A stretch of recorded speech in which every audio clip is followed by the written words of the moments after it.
Okay.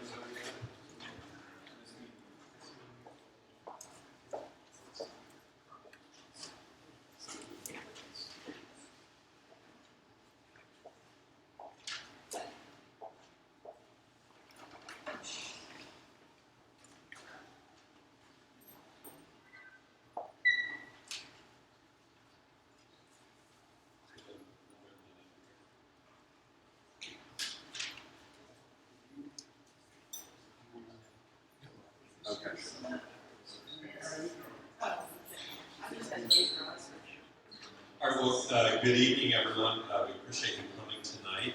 My name is Tom Gilloway. I'm with Manhattan Reichel Associates. We're located here in Hampton. And with me from Manhattan Reichel is Isaac Hammons, Megan Griffith, and then we're also teaming with our Net Muldrow Associates, Ben Muldrow, and Trip Muldrow over there. So we really appreciate you coming. Many of you are here on Tuesday night. We've been working on the vision plan for Jonestown for the past, we've been working on and off over the past year based on some grant funding. And we really want to recognize the funding. The first phase of work was funded by the Jewish Museum of Maryland. And then the remaining phases that we're in now are funded by the France Merrick Foundation and Goldsecker Foundation. So we appreciate that work and appreciate the work of the Jewish Museum.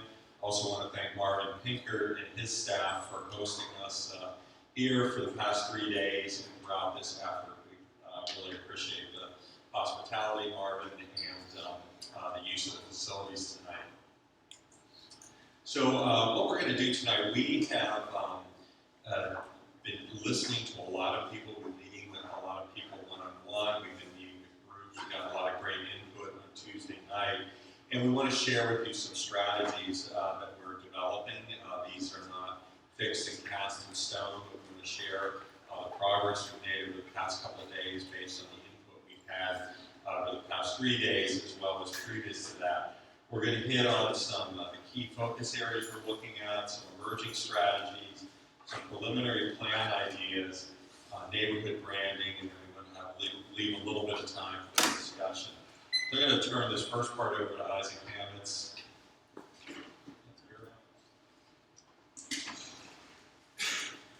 Thank you, Tom. I'm going to just run through this part quickly. I'm really setting the table for the plans that Tom will talk through a little bit later and the neighborhood branding effort that Ben and Tripp will discuss later. So the key focus areas that you see in front of you that we're looking at here in Jonestown are identity, development, open space and streetscape, and operations and programs. So identity. So what we asked ourselves here when we started this process are what are the stories of Jonestown's anchor institutions and how can they be leveraged to build a neighborhood identity? So looking at kind of the larger scale and the small scale. We looked at some of those. Here are a handful of those. And you see that what's happening in today's world of branding and marketing is that it's not just about the stories you tell, but about the experiences that you create. And that 2015 is being projected as the year of the pro-social brand. And this neighborhood has a lot of those anchor institutions, things that capitalize and can really do more than just sell a product. They're anchor institutions that stand for more. They do triple bottom line kinds of programs. So we're looking at what that might mean in terms of strategy. So we're thinking about how to strengthen some of those anchors. Ideas that we're playing with now and things that you'll potentially see later in the branding are celebrating service. So talking about and showcasing some of the brands that serve here in Jonestown. Offering opportunities for engagement, so developing programs that provide meaningful experiences. So how might someone come to Jonestown and volunteer? Or how might they build a better city? How might they build a better neighborhood? How might this be a model neighborhood for growth in a different way? Being progressively positive, so sharing stories of success. Being able to say, these are the amounts of people that came through Jonestown, participated in the programs, either at Helping Up or at the Jewish Museum or at the Carroll Mansion. It's fill in the blank, fill in the next blank, right? That's what we're here talking about tonight. So being able to tell those stories and embracing authentic community is another one of the strategies that we're talking about. So this is a community, and we've heard this from many of you over the last couple of days and certainly beforehand, but that this is a community that has deep roots here. that has been here for many years and is an authentic community. It has a specific voice. It has many voices, really. And so what we're trying to do and what we're thinking about, and part of this is inviting outsiders to become insiders, getting to know Jonestown. It's not a place that's empty, that's kind of hidden on a map, but revealing those stories and really having the outsiders become insiders. And then committing to culture, using arts, culture, and history to amplify Jonestown's impact. And you see that in a lot of neighborhoods, creative class and culture being the kinds of things that people are spending money on and being interested in, being drawn to. Destinations that capitalize on culture is something that we're looking at in terms of identity and strengthening the anchors. And so the things that we saw a minute ago, these strategies, you'll see them in the development, questions of the development that we're asking, questions of open space, and questions of operations and programs. So those concepts that we're talking about here, these strategies that we're looking at here, they feed into the rest of the strategies and the plan ideas that you're going to see in a minute. So development, what kind of development and commercial uses are appropriate for Jonestown if you're taking kind of these emerging strategies as our base condition? So you're thinking about mixed use, how to activate the street in some ways like the neighborhood used to have. What might a market, kind of a Lombard street look like today as compared to what it used to be? So housing heroes, the idea that you might have niche housing for people interested in engagement, building housing not just for someone who wants a house or wants an apartment, but someone who can do more for the neighborhood, being able to double down there in terms of housing. Seeing social enterprise, so looking for ways to cultivate wealth and growth in the neighborhood that capitalizes on a triple bottom line, so things that are social, building social equity, building economic capital, but also building environmental capital. Encouraging cultural consumption and production, so thinking about what are the historic and heritage components of production that you have historically had here, and where might that be going, and what the legacy of industry here is in this neighborhood, and how can that be revitalized, and craft and making, which is a big part of, again, what the history of this neighborhood has been. And so then, we've heard this again many, many times, is that this was a layered neighborhood. Lots of different communities came here, had their first starts here. So thinking about cultivating venues for community narratives, spaces that you can again invite those outsiders to become insiders, but also for the insiders to be able to share their stories.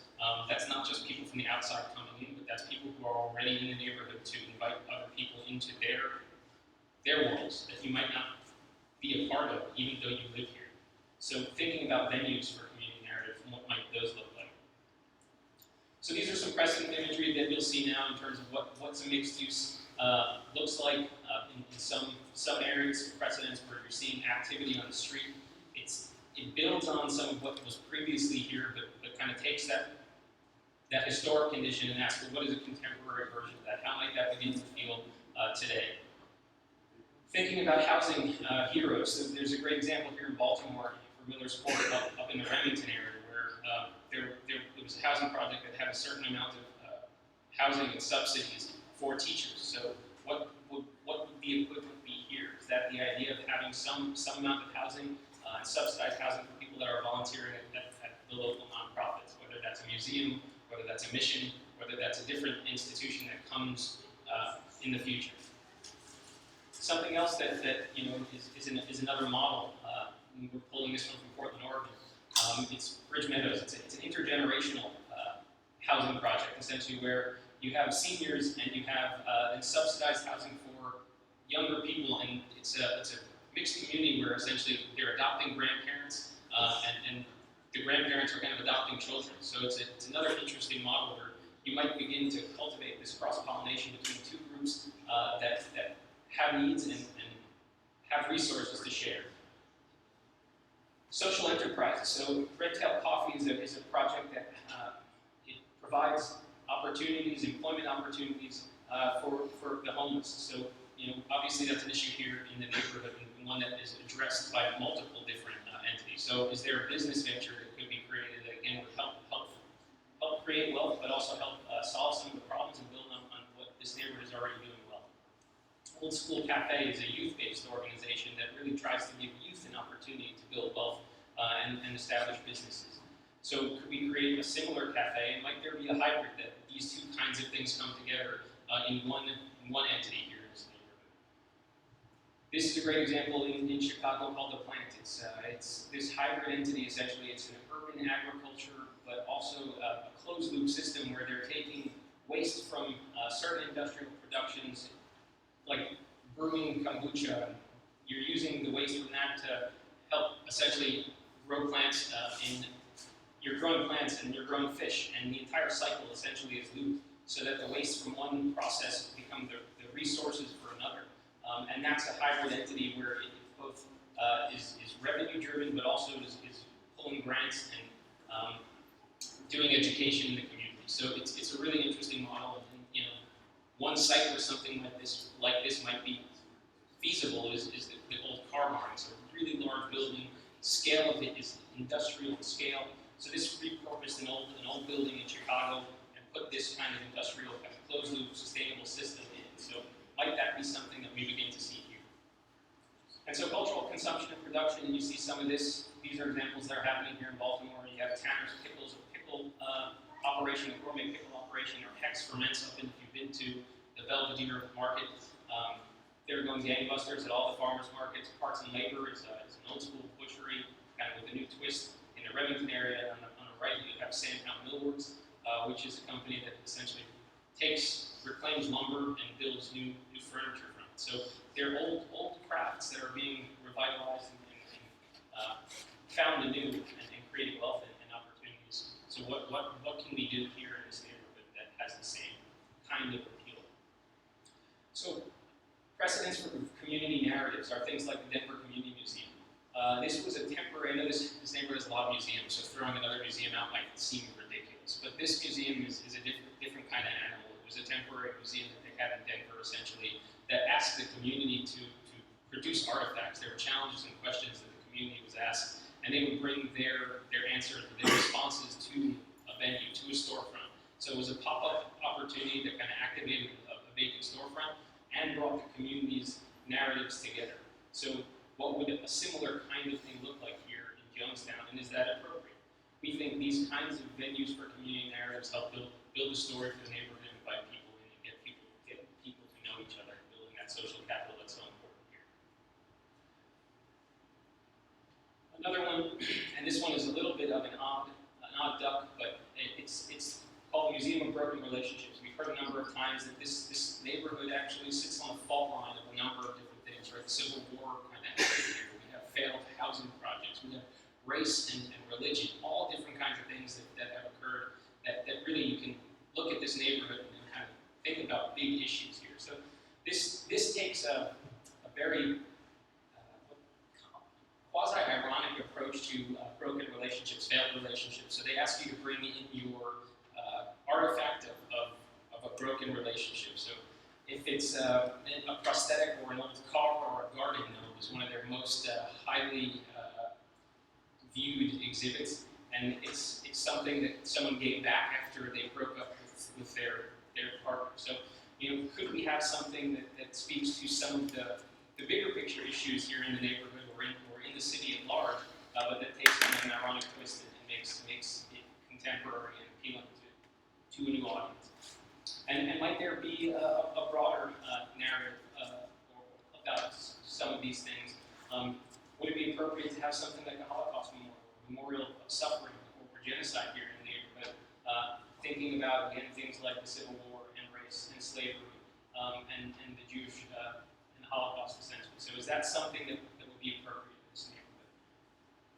And when you think about now the public realm, that was one of the other kind of key focus areas. So how can Jonestown enhance its opportunities for public space? Many people have referenced this as part of the failure of the development here, not enough open space. So how can we find and solve that problem and capitalize on that? So we're looking at short-term temporary enhancements and long-term permanent enhancements. So what you see here, I'll just read it quickly, is temporary events and street closures, lighting, pop-up exhibits and retail, public art and alleys. And then the long-term permanent enhancements are things like McKim Park, Shop Tower, Police Memorial, Lombard Street Plaza, St. Vincent de Paul Park, and potential new open space that answers the question of play, maybe introduces urban agriculture. So short-term temporary events and street closures, some of these things are happening. The museum, the Jewish Museum, has its movies, its movie series, activating its parking lot in the back. It's a really effective way to bring people out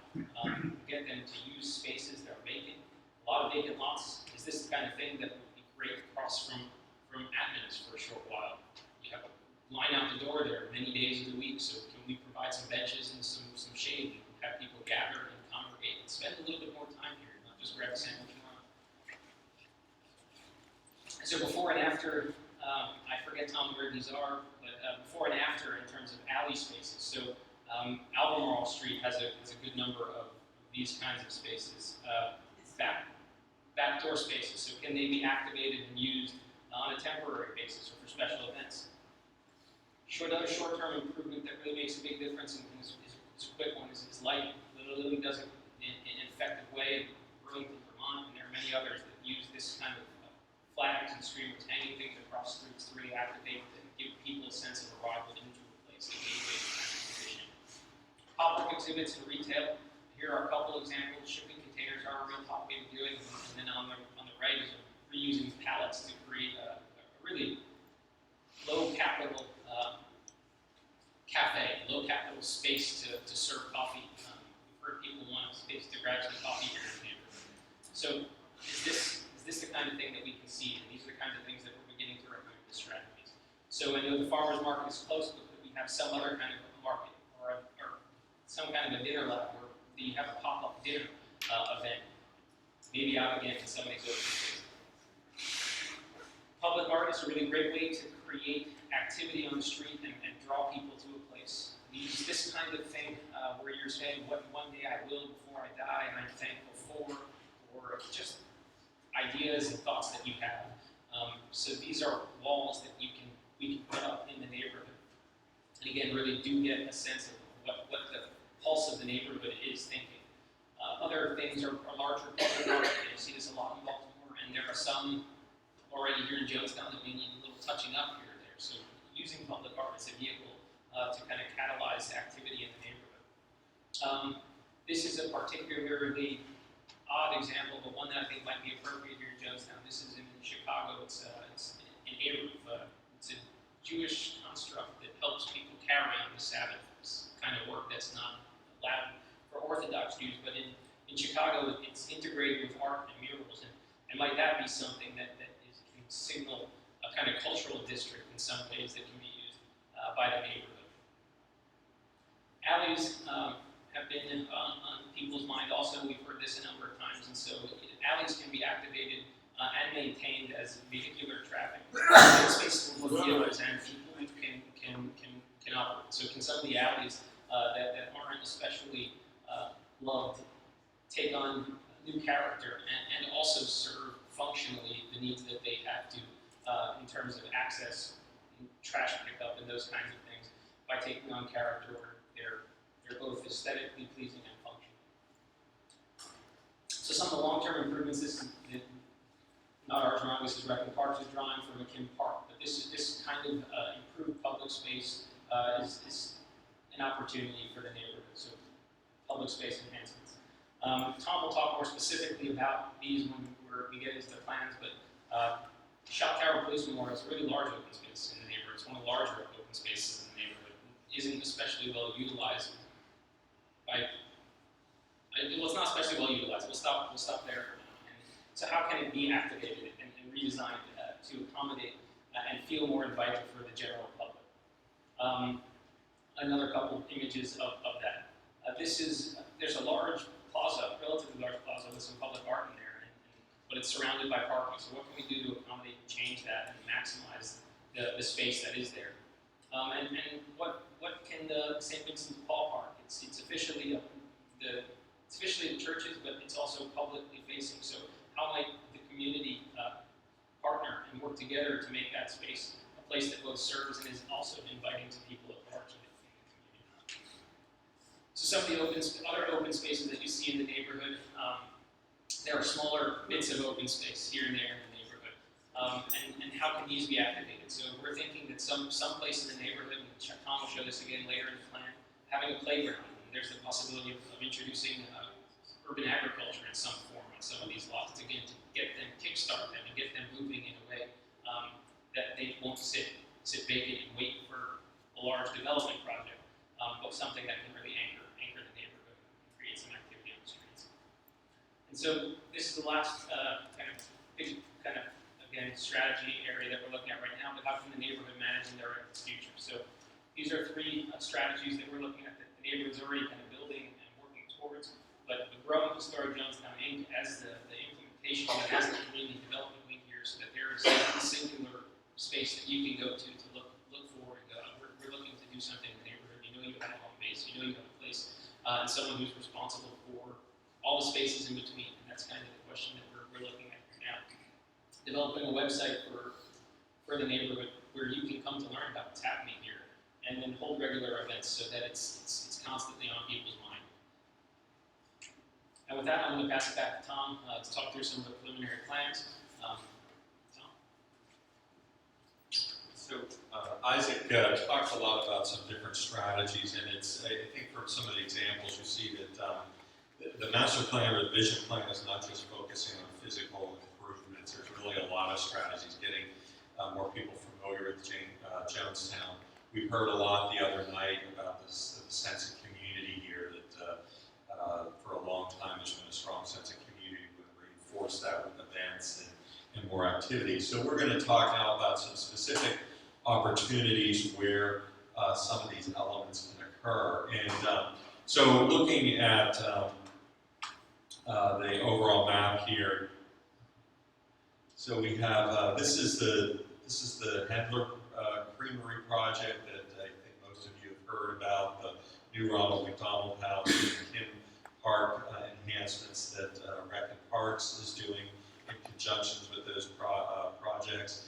East Baltimore Street, Shot Tower Park that Isaac talked about, and some of the earlier maps show a lot of the development opportunities along East Lombard Street. I'm going to zoom in on some of these areas, but essentially the darker red represents some new infill opportunities. And what we're showing, I want to emphasize, are conceptual because there's a lot of different ways that these sites can be developed, but there's a couple principles that we want to keep in mind. And so if we look at, this is Lloyd Street right here, this is East Baltimore, this is East Lombard, we're right here in the Jewish Museum, this is the B'nai Israel Synagogue, the Lloyd Street Synagogue, and a couple things that we're looking at. This is what we're calling more of an early on plan, that some of the development opportunities along Lombard and Central Avenue, for example, the corner, very prominent corner on Central Avenue can be developed with some uses, taking some of the retail and commercial uses, maybe some residential component, or even some other institutional expansion uses. Some of the parcels in between, as an interim condition, can start to be activated. We can expand surface parking opportunities until this becomes a development site. But in the interim, Isaac showed some of the containers or pop-up pavilions that can be used to start to incubate some retail uses tied in with the museum or other institutions. There's an opportunity on some of the existing parking lots that can do this. For example, the Jewish Museum that owns this parking lot here could start to activate that. We're showing how the museum could potentially have some expansion building here, some open spaces that open up and give a little more breathing room to the synagogue. There's opportunities to expand the parking with an upper level accessed off of Watson Street and a lower level underneath accessed off of Lombard Street. We're looking at some opportunities for some more formalized open space, maybe some urban agriculture that can start to take some of those goods and then sell them in some of the market stalls along Lombard Street that get the community involved in some of the urban agriculture. We're also showing some potential. We think we've heard over and over again the need for a playground space. We think one of the vacant parcels along Lombard could be an opportunity for a playground to serve the existing community and something that doesn't involve crossing East Baltimore. The Kim Park will have a new playground, but we think there needs to be some additional space more within the neighborhood. And there's also some long-term infill development on some of the surface parking lots and the other vacant parcels along here that again could have activated lower level uses and maybe some upper floor housing to complement them. And the idea is to really reinvigorate Lombard Street with more activity. You're never going to recreate the activity that was once there, but you can start to recreate getting more people on the street, more activity on the street. We're also looking at some options for then some longer-term development, and the 2 layers of parking that I mentioned in this area in the Jewish Museum property, perhaps that could even then have a 3rd level of development over top of that ties in with this expansion if they ever have a need to expand further. And then we're showing how this could move from a temporary condition to infill with some of the, again, lower level storefront uses, upper level housing, and again, it's activating some of those sidewalk spaces with outdoor dining or market stalls, display cases. Even in the area across from Weiss, we have an open triangle of land here. There could be some pavilions and some outdoor dining. Even that use, whether it's Weiss or if that becomes a different restaurant use, opening up some of this blank wall with windows to activate that corner space. And then, depending on what the economics are, a developer may want to develop this, could be even developed more intensely with, rather than townhomes, it might be a 3-story apartment building that has more housing. We heard a lot from people about the need for getting more people down here, more density, so that some of these uses could be feasible. Regardless of what format this takes on, the important thing is how it feels from the street, that there's activation, there's storefronts, doors and windows looking out on the street, opportunities for outdoor displays and market stalls. As we move over to the eastern gateway, so this really starts to anchor the eastern gateway of the community. And if we look at the western gateway, we really have some wonderful resources there. Isaac talked a lot about Jonestown Park, and one of the key roles of open spaces, especially urban open spaces, is that you want to be able to see into it and see out of it to be comfortable. The berms that were built here, right now there are people in here, but you can't see them. You have very dense vegetation, low branching. It's a very uninviting space, and it's a really underutilized space because of the current design. And this is from the northeast corner. In the corners where the intersections and the crosswalks are, those are the places where you want park space to be most inviting and draw people in. And in this particular park, you have large earth berms, and it's really almost a barrier and a wall.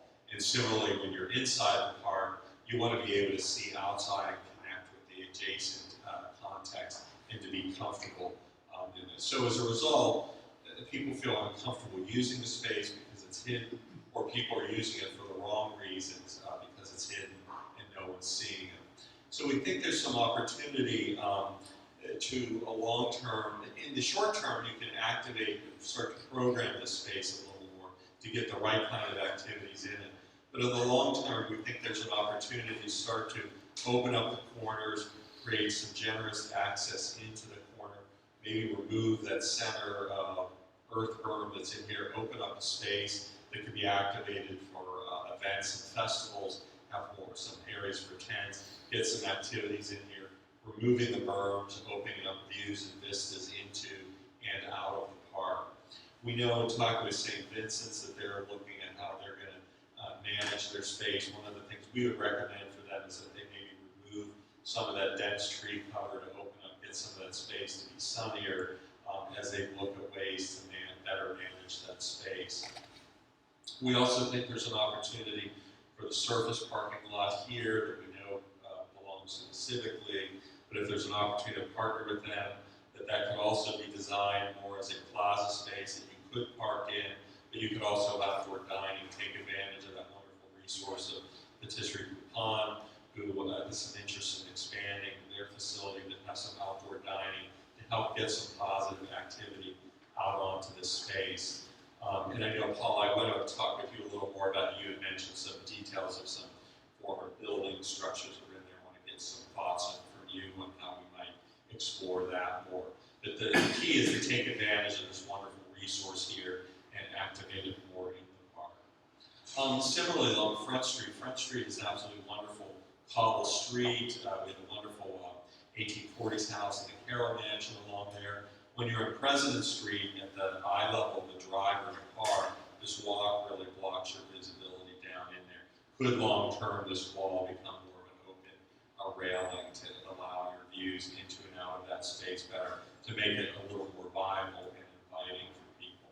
And we think that, that Front Street becomes another opportunity for using this as an event space that can be programmed with food trucks or tents or other vendors to take advantage of that environment for occasional events and starting to get people used to coming to Jonestown. Another area that we looked at, Isaac showed that the monument in Lombard Street. We think there's opportunities to take better advantage of some of the existing spaces you have. And one thing that we'd like to explore further with DOT is, could you possibly close off the one traffic lane on this side, you have 2 lanes of moving traffic coming in from this side, it moves into 3 right here, or 3 here. Could you explore, and would it accommodate traffic, to close this off so that you join this space with the adjacent space on the sidewalk so that it becomes a more usable open space for the community? Because really no one's going to use it out into the island in the middle of traffic. So we think there's a real opportunity there. And I think so, we can talk about getting the neighborhood ready with some physical projects, but we really, in order to make those successful, we have to really start to reinforce the great things about the community for both the people that live here and also for visitors that we want to attract, new businesses and new investors. And that comes down to the reinforcing the neighborhood brand. Trish will talk about this. Thank you, Tom. When we talk about branding, as Tom said, we're certainly looking at how do we attract folks to invest in the neighborhood. A lot of what we're talking about too is building pride in the neighborhood. And we've heard time and again through our interviews and discussions that folks know about different neighborhoods in Baltimore, Pigtown, Fells Point, Federal Hill. But we heard in discussions when you bring up Jonestown, people often don't know where it is or what it is, or you're having to explain exactly what happened here. And the corollary to that was so really interesting is as we worked on this, we learned just so much has happened in this neighborhood. So when we talk about branding, we want to set that stage for the pride, we want to set that stage for future investment, but we also want to frame that in a way that respects the history, the culture, and the heritage of the area. And so every time we do one of these efforts, we start out with what we call a brand statement, which is really a description of the neighborhood and what we value about the neighborhood. And so I'm going to jump into that first, and then I'm going to turn it over to Ben to talk about the graphic components of this. So bear with me here. We are Jonestown. Jonestown is a neighborhood of beginnings, firsts, and discoveries. Here, layers of history are told through landmark buildings, inside simple storefronts, and on stone-paved streets. These layers converge to tell a story, not only of our city, but also of our country. It's a story of striking figures and humble people, remarkable events and stirring narratives, majestic landmarks and unassuming buildings, the movement of people, and people building movements. Founded 3 years after Baltimore Town, Jonestown would evolve as a place where those seeking to make their way in a booming city would get their start. The home of a signer of the Declaration of Independence sat side by side where immigrants lived in modest houses and worshipped in churches and synagogues. It is Jonestown where a woman business owner sewed the flag that would fly over Fort McHenry and inspire our national anthem. It is Jonestown where was what for a time our country's tallest building still stands sentinel as a lofty landmark. It is Jonestown where early Quaker settlers established a free school that continues serving this community to this day. It is Jonestown where the early seeds of the Civil War were planted in a complex series of events that would grow into a divide that pit neighbor against neighbor. It's Jonestown where immigrants built a thriving center of commerce and culture that would be a centerpiece of the Jewish community for over a century. It is a Jonestown where a failed experiment to provide housing bound together African Americans, mere blocks from docks where their ancestors were sold as slaves. It is Jonestown where people from all walks of life still live, worship, work, eat, and play. It is this place where those from Ireland, Germany, Lithuania, Italy, and Africa found their home.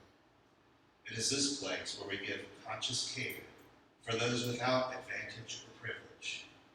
It is this place where the history of Baltimore unfurls into the history of America. We invite you to explore Baltimore's first neighborhood, Jonestown, where proudly we hail. And I'm going to turn it over to Ben to talk about the logo and the brand. That's pretty good, though. Got away with this part. So, obviously, what you see in that is you see all the things that we heard from you all the inspiration behind the story that we wanted to tell. We wanted to create a simple and bold image that could help to connect and relate that story.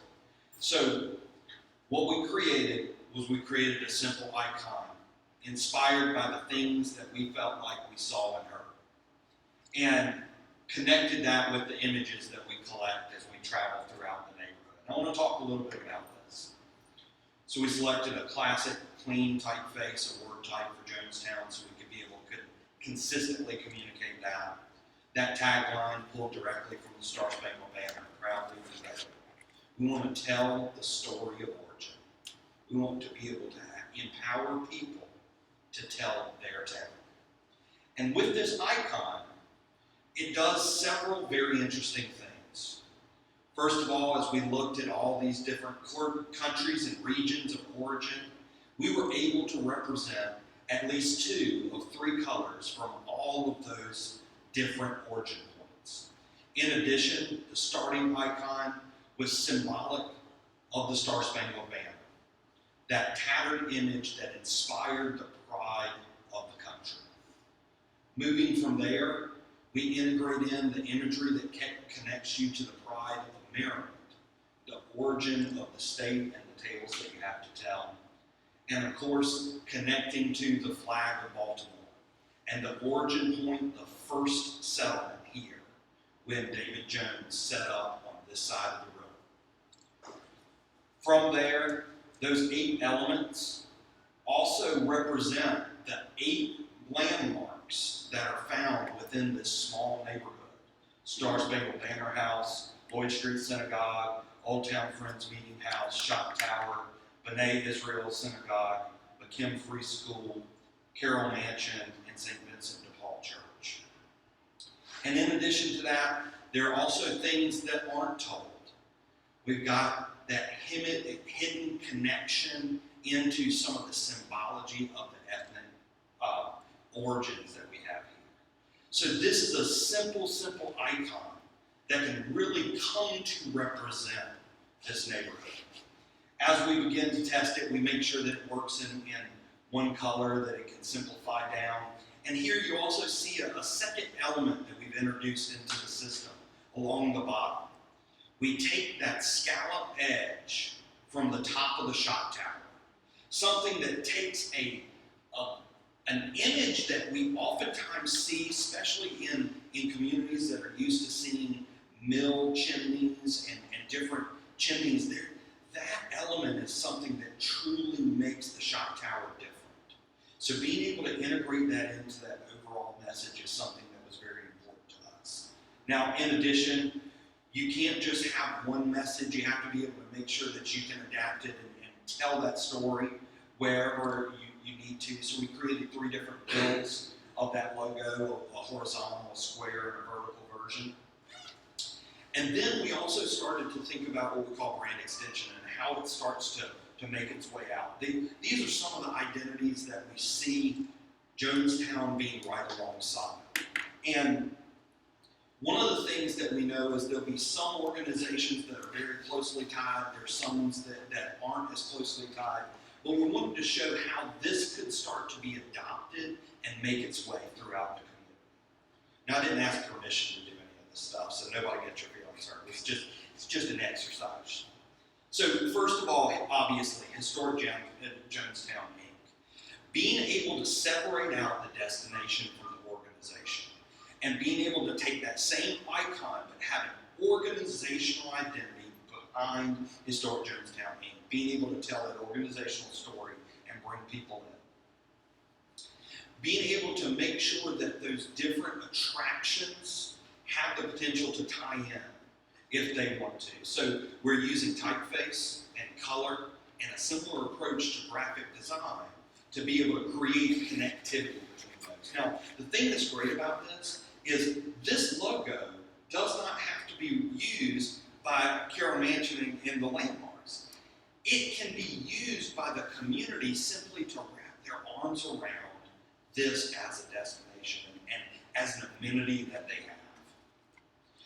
We heard a little bit about things like container markets, being able to use that same platform or communication to wrap your arms around new things that are created and brought into the community. So every single time we do a project, it's not enough just to do it. We have to make sure that the people that surround us connect the dots, that they attribute the positive experiences they have with all the work that we do back into Jonestown, so that you start earning that brand equity you deserve. We heard about food truck rallies, so again, you start to see where you can create this consistent approach to design. Yeah, it's infinitely expandable, you know. This shows where we can even begin to take that icon and start to evolve the icon itself to tie into ventures going on within the neighborhood. Again, just showing how different groups over time might choose to reconnect with an image once it begins to create market momentum. The thing that we know is people like to be connected to things that are cool. As I was doing research, I was reading about the shot tower, and I heard online one place describe the shot tower as being located in the Inner Harbor. Now, those of you that live here would never associate it with Inner Harbor. Somebody who might visit Baltimore and visit the Inner Harbor, they're connecting it to it because it's the identity that they know. So being able to put that identity out there strongly and proudly so people can create that momentum for you. Again, Jewish Museum, you know, this institution has been gracious host to us. Again, being able to show how an institution like this might be able to connect not only to the origin of the faith as it relates to Maryland's history, but also the role that immigrants played in the entire formation of the country. So that prominence is something that's extremely important to tell and share. So then what you start to see is you start to see true connectivity, whether it's organizational or event connectivity. These are the things that are going to create a sense of momentum in the people that live here, that work here, and invest here. We heard a couple people over the course of this process ask the questions like, well, what would I tell somebody to come see? What would I tell them to come experience? And it's up to us to connect those dots. And with every success, it's not enough to do it. We got to toot our own horn. And this is that platform to help do that. Now, I'm a big fan. If you saw me at all walking around, I had a baseball hat on. I love hats. But, you know, the thing that's so funny is it's easy to get Baltimore Ravens stuff. It's easy to get Orioles stuff. I saw Orioles flags all throughout the community. How easy is it for you to show your pride in the neighborhood you live in? This absolutely should be an opportunity that's made available to people. And you will be able to use that to gauge how well the brand is taking on. Whether you're letting house flags, whether you're doing hats, t-shirts, things like that. Being able to make those products available, it's a great way for the brand to create revenue for local-based businesses, but it's also a great way to help connect residents with their home. Being able to bring things together into a good, easy-to-digest manner. You know, I'm showing here a map of the neighborhood or anything like that. You're just connecting the dots for the people that don't know the tale. And then finally, I just want to show you a couple examples of advertising and what it might look like. So again, one of the things that was so interesting to me was when I told people I was working in Jonestown, they said, "Where's that?" When I would walked into a barber shop on Baltimore Street, and I was talking to him about how I was working with Jonestown, and he said, "Where's Jonestown?" "We're in Jonestown." I said, "Oh, okay, well that's cool." You know, it's like, but the information just wasn't there. I love this idea of telling a series of tales, did you know, informing the people. And believe it or not, the list could go on and on and on. We were able to create a couple, but you know, this is one of those places that has so many hidden stories. You know, Abner's Deli is the oldest Jewish deli continually run by the same family in America. You know, those are cool tales that people really like to know. Lloyd Street Synagogue is the third oldest in the United States. And from the stories we heard, it's the third oldest, but it's the best. So, you know, 5 museums in this small neighborhood. Being able to tell those stories and connect those. I mean, you definitely have multiple days worth of experience if you actually go and see everything this one neighborhood has to offer.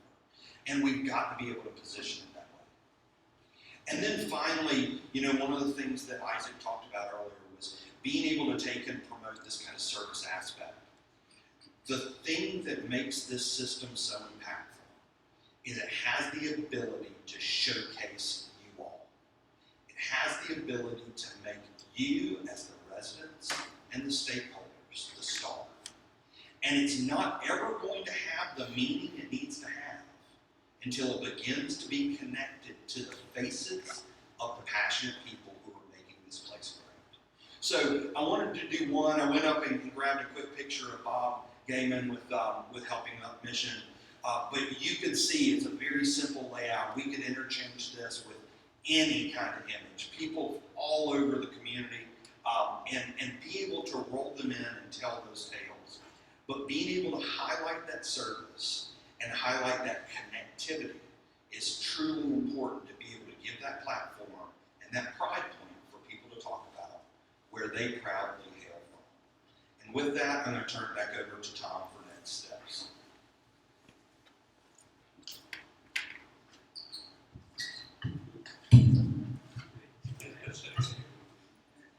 We always leave that for last because, you know, it's always the good stuff to talk about.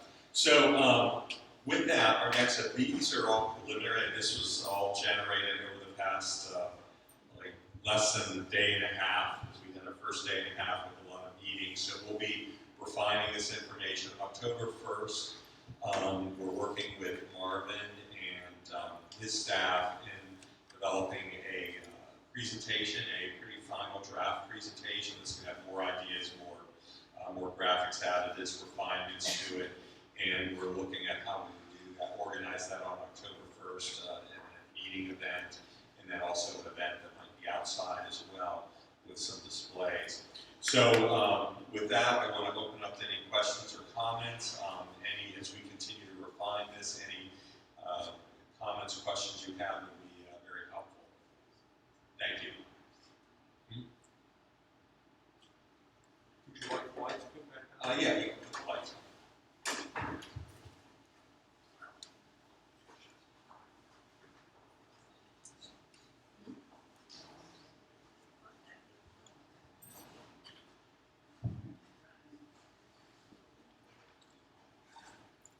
Questions, comments? Reaction, like, I hate it. I think it's really cool. What you did with the branding is very clever. Yeah. And really touches on so much of the diversity that's here. I think that's the most exciting thing about this community, the many different layers and what this branding can use as. I know we talked to some people that are interested in maybe selling their property or moving out looking for investors in their property. They could use some of this material to start getting the investors to know more about the neighborhood, people that want to attract more residents or more businesses or more visitors to some of the businesses using the material in a coordinated way to do that. enjoy the handmade quality of the tagline, the subhead. I think it communicates a lot. Certainly the reading I was in, right? It communicates work, making, right? An elitism, right? You know, and then it was a nice surprise. And then it's in all caps. It's interesting. Important question. Where are you getting all the money to do this? Well, that's an excellent question. Part of our work is to put together an implementation. Now, the ideas that are presented here are not going to happen overnight. It's really to give a framework for the community. Right now, the community has really not had a framework beyond the development of Albemarle Square. There hasn't been any framework for moving forward. So change happens. So having a plan in place is a way to manage change rather than just letting change happen to you. So we'll be putting together an implementation plan. Historic Jonestown Inc. They've been reactivated. They'll kind of be the main lead dog to take the organization through. But there'll be a lot of partners. Some of these projects would coordinate with the city, for example, if there's streetscape enhancement. There's a lot of details we didn't talk about some traffic calming on streets and safer crossings and things like that. They would be a citywide project that work with and getting grants and implementing that. Others could be the private sector, some of the institutions, some of these things. There might be an institution that wants to have an event, and these are the tools and the framework that they can do, and they can put that on. And certainly the private development community and luring and attracting more investors here. So it's really a partnership over a long period of time. This will also give institutions or organizations in the community some tools to leverage more grant funding, have some of that grants more accessible. Yes. Are there other neighborhoods in Baltimore that have recently gone through this process that you could identify? Yeah, for us? we worked in Cape Town within the past year, and then Waverly Main Street. Yes. Will there be job opportunity for the residents down here? Yeah, and that's a lot of some of the concepts that Isaac had talked about. We're looking at opportunities for businesses that can employ people in the neighborhood, as well as putting some of the helping out mission. Residents already do a lot of volunteer work, so how can you guide them? For example, a coffee shop, where some of the volunteers there help with that. We talked about an ambassadors program where, if you're from a downtown partnership, that's the ambassadors that walk around downtown, the clean and safe team. That might be something we talked with Bob Damon, that some of the volunteers at Helping Out Mission could get some training from the downtown partnership trainers, but then they serve as ambassadors, maybe on the weekends or key visitation times. But there's certainly, we want opportunity to open up more to the community. And Trip, I don't know if you want to say more about that. I think part of that too was the idea of the small businesses to provide opportunities, so not just working businesses, maybe even established businesses. The container, when we talk about the container storage units or the little pop-up retail, that's a mechanism that with very low capital cost, someone in the local community can get a business started, get some traction, and as it becomes successful, then they can maybe move into a storefront or move into a expanded business. So it's some opportunities for startups. Yes. In your presentation, I've heard anything about safety. Safety, yeah. Well, and that's good, but we didn't talk about this specifically, but a lot of the strategies, one of the things of getting more events down here, getting more activities, reasons for people to come down here is to get more people on the street that are doing the right kind of activities. One of the concerns with Jonestown is that we've heard from a lot of people we met with that there just aren't a lot of people on the street, like walking to restaurants or walking to retail businesses. But as you develop some of these vacant parcels, get more uses in, open up some of the parks, making the park spaces more visible, and programming with them events, get more activity on the street. That's dealing with safety as well. Yes, Lindsay. One of the things that kind of came clear in the way you did this, and you really did a beautiful job, is how this neighborhood can be kind of a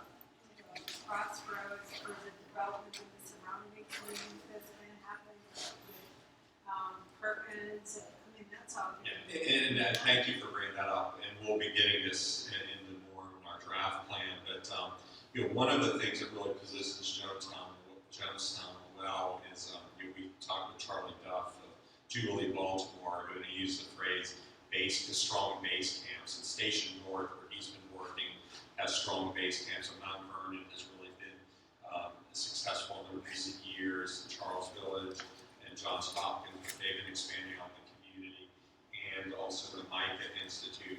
And that activity in those neighborhoods and organizations are allowing now Station North to succeed. Station North couldn't have succeeded 15 years ago. The things that you see happening in Station North couldn't have happened 15 years ago. What we have here with the success of Harbor East, that not everyone can afford Harbor East. I can't afford Harbor East, and there's a lot of people here that can. But the success of Harbor East is in the growth moving up Central Avenue, so the relationship with downtown, and as you say, Lindsay, some of the activity now happening at Perkins Home, and there's also plans being developed for Old Town area and exploring there. You all of a sudden get some very strong anchors or base camps around Jonestown that really positions it well, and your location couldn't be any better, so there's a lot of opportunity here. And it's important to tie in that we're not an island here, Right. so But we're like a crossroads. yes, exactly. I want to take my turn, I don't want to. I don't see any other. Okay, well, one of the things that I was thinking that we could do is create like a prospectus or a pitch book, based on this and the implementation. Yeah, and that's typically what we'll do. We'll be doing a sample cover of that prospectus book that we have. We did, for example, Waverly. We did designed a folder that the Waverly Main Street can take and have all the information in. It has the branding on, and can hand that to whether it's a business or someone who's attracting residents, investors, and so forth.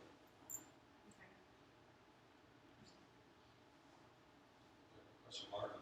I'm going to suggest that at least Lindsay, probably myself, we get copies of the show today. Yes. That would be helpful because I know Lindsay's going to want to share it with the board and historic Jones County. I have certain people who help sponsor research I want to share some pieces with. So, if that's okay. Yes, absolutely. And you will get me a copy, and I can get it out too. Yeah, and we are recording it now, so if anyone has nothing better to do on an evening and want to sit down and listen to this again, we have a recording that will get that to you. All right, well, thank you very much. Appreciate your time.